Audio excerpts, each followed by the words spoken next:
Hello കൂട്ടുകാരെ, നിങ്ങൾക്ക് എല്ലാവർക്കും സുഖമാണോ? മഴയൊക്കെ ഉണ്ട് അവിടെ. ഇവിടെ ഓൾമോസ്റ്റ് ഇപ്പോഴും ഇടയ്ക്കിടയ്ക്കെല്ലാം മഴയാണ്. അപ്പം നമുക്കറിയാം ഇപ്പം ചക്ക സീസൺ ആണല്ലോ. ചക്ക സീസൺ ആകുമ്പം എന്തായാലും എല്ലാവരുടെ വീടുകളിൽ ചക്ക കാണും, ചക്കക്കുരു കാണും. അപ്പം പണ്ടൊക്കെ ആണെങ്കിൽ നമുക്കറിയാം ചക്കക്കുരു വെച്ചിട്ട് തോരൻ ഉണ്ടാക്കും, മെഴുക്ക് വരട്ടും. ഇപ്പോഴത്തെ ഒരു ജനറേഷനിൽ ആർക്കും അങ്ങനെ മെനക്കെടാൻ വയ്യ, ബുദ്ധിമുട്ടാണ്. പക്ഷെ നമുക്ക് ഇന്നൊരു ചക്കക്കുരു വെച്ചൊരു ഷേക്ക് ഉണ്ടാക്കിയാലോ? എങ്ങനെയാണെന്ന് നോക്കിയാലോ? അപ്പോൾ നമ്മുടെ ചക്കക്കുരു ഷേക്കിന്റെ ഇൻഗ്രീഡിയൻസ് ആണ് ഇതൊക്കെ. നമ്മൾ എടുക്കേണ്ടത് പാല് നന്നായിട്ട് ഫ്രീസ് ചെയ്തായിരിക്കണം. ചെറുതായിട്ടൊന്ന് മെൽറ്റ് ആയിട്ടുണ്ട് എങ്കിൽ തന്നെ കുഴപ്പമില്ല, നല്ല കട്ടിയുണ്ട്. അപ്പം ഞാനിപ്പോൾ 1 കവർ പാലാണ് എടുത്തിരിക്കുന്നത്. പിന്നെ എസൻസിനായിട്ട് നിങ്ങൾക്ക് എന്ത് വേണമെങ്കിലും ചേർക്കാം. ഞാൻ വാനിലയുടെ ഒരുപാടൊന്നും ഒഴിക്കില്ല, ഒരു 1-2 ഡ്രോപ്പ് ഒഴിച്ചാൽ മതിയാകും. പിന്നെ നമ്മുടെ ചക്കക്കുരു ആണ്. ചക്കക്കുരു നമുക്ക് ഡയറക്റ്റ് അതേപോലെ പൊളിച്ചിട്ട് നമുക്ക് മിക്സിയിലിട്ട് അടിക്കാൻ ബുദ്ധിമുട്ടാണ്. സോ അതുകൊണ്ട് ഞാൻ കുക്കറിൽ, ഞാനിപ്പോൾ ഏകദേശം ഒരു 10-12 ചക്കക്കുരു എടുത്തിട്ടുണ്ട്. അത് ഇതേപോലെ തൊലി കളഞ്ഞ് നിങ്ങൾക്ക് വേണമെങ്കിൽ ബ്രൗൺ കളർ കളയാതിരിക്കാൻ നിങ്ങളുടെ ഇഷ്ടമാണ്. ഞാൻ അധികം കളഞ്ഞിട്ടില്ല, എന്നാലും ഇടയ്ക്കൊക്കെ ഉണ്ട്.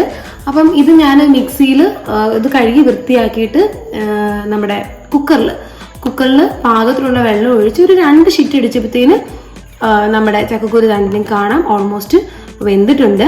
പിന്നെ അതേപോലെ തന്നെ ഇതിന് ആവശ്യമായിട്ടുള്ള നട്ട്സ് ഞാൻ ബദാമും കാഷ്നട്ടും എടുത്തിട്ടുണ്ട്. പിന്നെ ആവശ്യമുള്ള പഞ്ചസാര. ഇത്രയും ഇൻഗ്രീഡിയൻസ് ആണ് നമ്മുടെ ചക്കക്കുരു ഷേക്കിന് വേണ്ടത്. അപ്പം നമുക്ക് നോക്കാം എങ്ങനെയാണ് പ്രിപ്പയർ ചെയ്യുന്നതെന്ന്. ബ്ലെൻഡ് ചെയ്യാൻ പോവാണ്.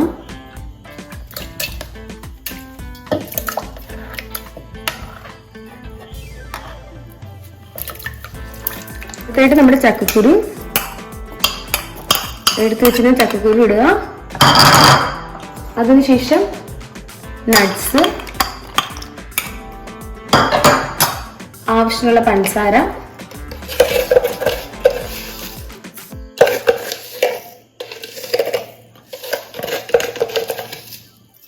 ഒരു 3-4 സ്പൂൺ ഇട്ട് കൊടുത്താൽ മതിയാകും.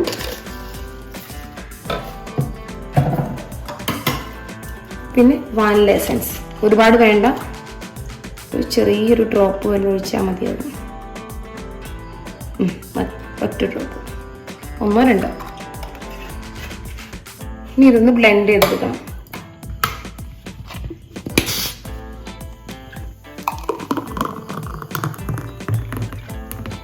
നമ്മുടെ ചക്കക്കുരു ഷേക്ക് റെഡി ആയിട്ടുണ്ട്. നേരത്തെ ഇത് ആരെങ്കിലും ട്രൈ ചെയ്തിട്ടുണ്ടെങ്കിൽ തീർച്ചയായിട്ടും കമന്റ് ചെയ്യണം, ലൈക്ക് ചെയ്യണം, സബ്സ്ക്രൈബ് ചെയ്യണം.